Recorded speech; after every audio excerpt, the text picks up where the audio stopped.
Hey folks, welcome back to the channel. Happy Getting Crypto here. So just before we dive into it, we do have the Telegram chat group, we do have the broadcaster system, they both are active. Consider joining there, and if you need to get hold of me, you need to get a direct message to me, your best place is to go to the Telegram chat group, at me, and I will be sure to appear. So moving on with the title of this video, and you guessed it, it's about the 1.2% burn tax, having all the dates set in, and having an Agora text to go through it all. So let's start from the top. This proposal initiates the tax for all on-chain transactions as first described in Proposal 3568 and Proposal 4159. Taxes will be charged and burned for on-chain activities such as sending between wallets and smart contracts that interact with the chain. This parameter change cannot enforce taxes on off-chain activity like trading on CEXs. However, depending on the mechanisms that these trading exchanges use, such as moving from hot to cold wallets, that activity can and will be taxed and burned. There are many implications to this tax, both technically and economically. We would like the community to be fully aware of the pros and cons before deciding to move forward. Moving on to the technical description. In accordance with Terra governance, this proposal is being created to change the tax parameter from its current value of 0 to 0.012, which is the equivalent of 1.2%. The tax would be applied to all currency denominations currently available on chain, including Luna and UST.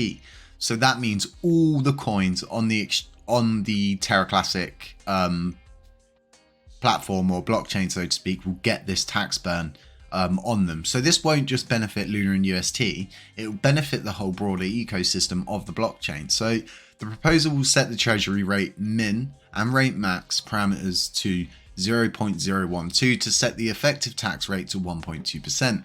The tax will be clamped to exactly this number.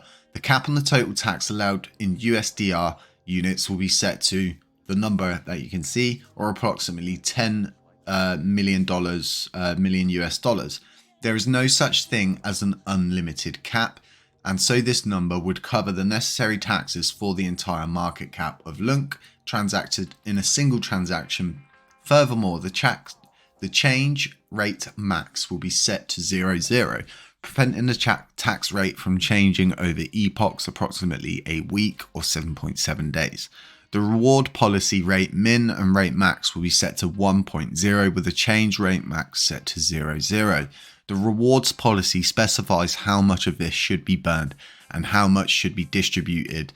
1.0 or 100% indicates that all newly minted Luna should be immediately burned and not distributed. Transactions affected by the tax: message send, message multi-send, message execute, message swap send, message initiate contract, and message execute contract. And as you can see here, I'll leave a link to this in the description so you can go back through it. So for example, we described several TXs to and from wallets, and these are pretty much what are going to be affected by the burn and stuff like that. So do have a look at this, do understand what's going to be affected by the burn. And they have, by the looks of it, Binance to on-chain and on-chain to other CEXs, on-chain to Binance. It looks like we've got tax in some really good places, and not just on-chain but also slightly off-chain. So implications of taxation on LUNC. Pros: proof of community-driven governance realized on-chain, deflationary pressure on both LUNC and UST, potential short-term catalyst in attracting new retail investors. CEXs will not consider a burn off-chain until enacted on-chain. Cons: taxes are potentially detrimental to long-term economic activity and utility on-chain. Existing dApps that do not account for taxes will be unsupported. No guarantee that CEXs will burn off-chain, and that's one to really point out, but at the same time we have a lot of evidence to suggest that Binance is going to be implementing the burn tax. So tax may push remaining liquidity off-chain to CEXs that do not tax, potential deterrent in attracting new VC/fund investors. Status of Terra Station wallet.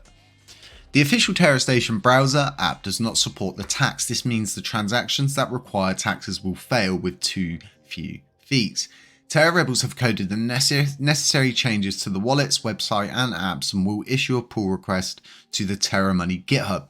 The path of least resistance would be if TFL accepted and merged these changes, and from my opinion we should see that happen because they've merged everything else, so they seem to be on board. In the event that TFL does not accept these changes to the official wallet, Terra Rebels is prepared to offer an unofficial website, desktop app and mobile app to enable these changes. And this is something I'm not happy about, because if TFL have already merged stuff, then it's in their best interest to keep it merged, and I believe we need to act as one.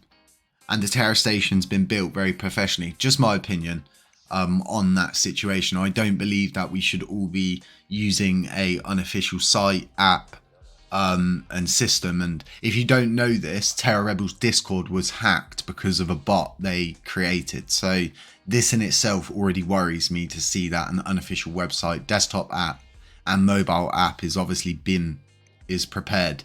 They're prepared to offer it, meaning that it's likely already been built.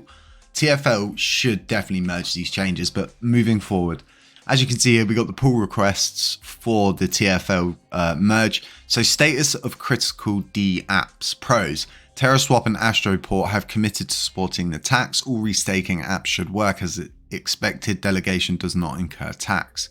Cons: status of NFTs are unknown. And this is a worry for me because of that tax on all of those different kind of message send contracts and stuff like that.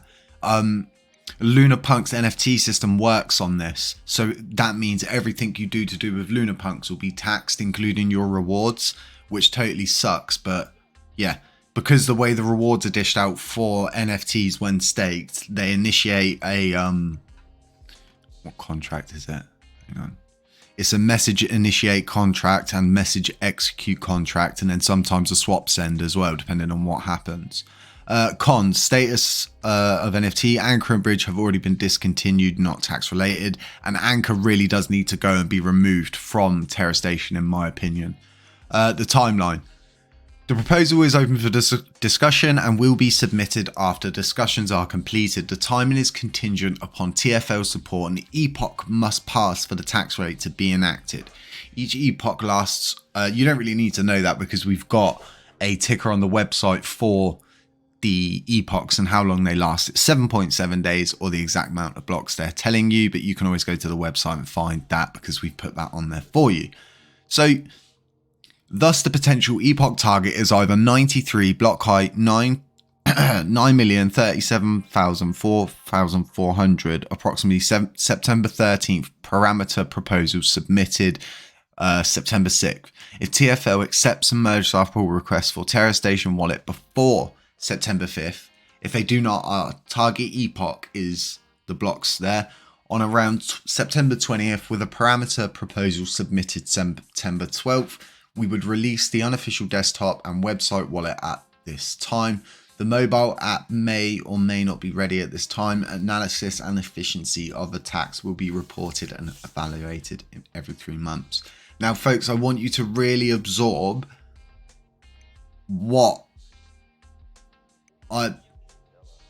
I'm not happy, and I won't be very happy if I have to start using an unofficial website, unofficial app.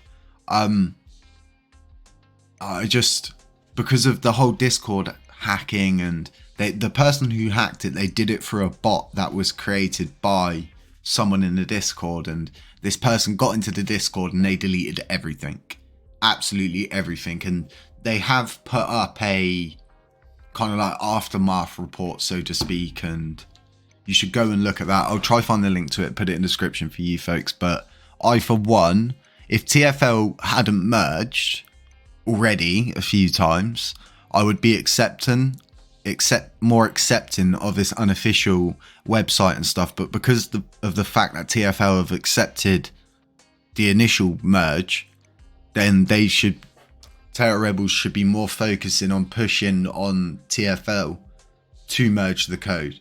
But it seems like they've already got this whole plan. So they've built everything already, like you've seen there, and it's kind of fishy to me that that they're set, like they've got everything ready, obviously, which is good in the event that TFL don't merge, but TFL have already merged. So yeah, let me know what you think about it in the comment section, folks. I for one am not happy about using an unofficial system.